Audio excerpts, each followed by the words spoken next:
Introduction. Most of us are proud of our work and job.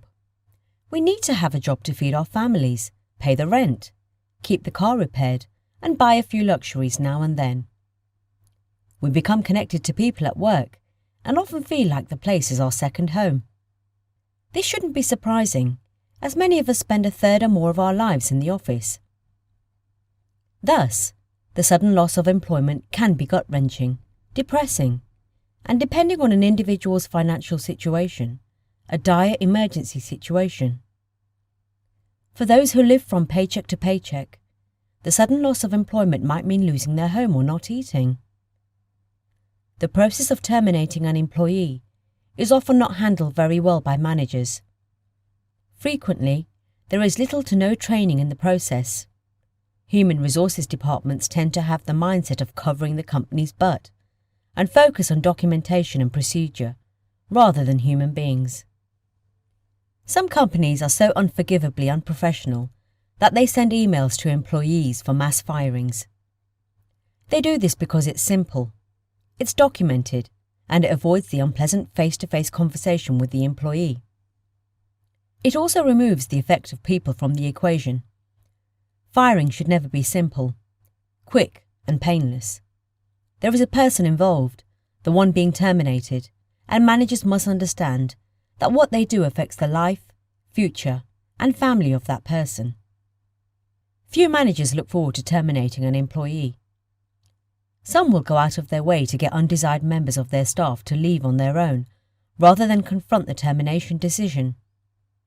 Regardless of the circumstances that result in your leaving a company, either voluntarily or involuntarily, you can find yourself in a vulnerable and exposed position.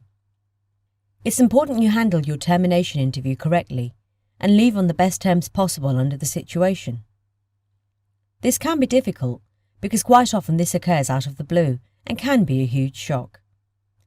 1 minute you're employed and the next you're packing up your things into a cardboard box. You have many things to consider. Do you have a medical situation that would allow you to go on disability? This might enable you to convert a termination into a disability leave. Are there any people you worked with at the company that you can use as references?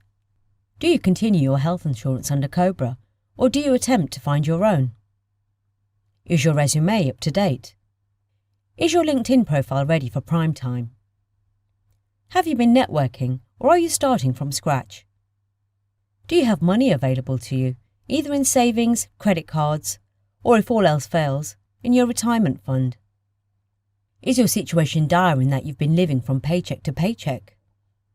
Does your termination deserve a lawsuit, and do you want to go that route?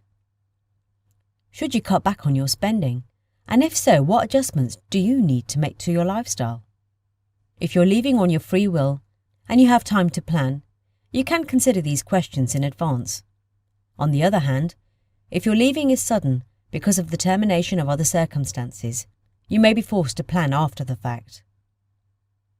It's a good idea to go over your exit plan periodically while you are gainfully employed. By doing so, you can ensure that you have at least some rudimentary plans in place if and when that fateful day comes. The purpose of this book is to help you, an employee who has recently been terminated or feels it is coming, get the answers that you need to make your transition from one job to another as smooth as possible.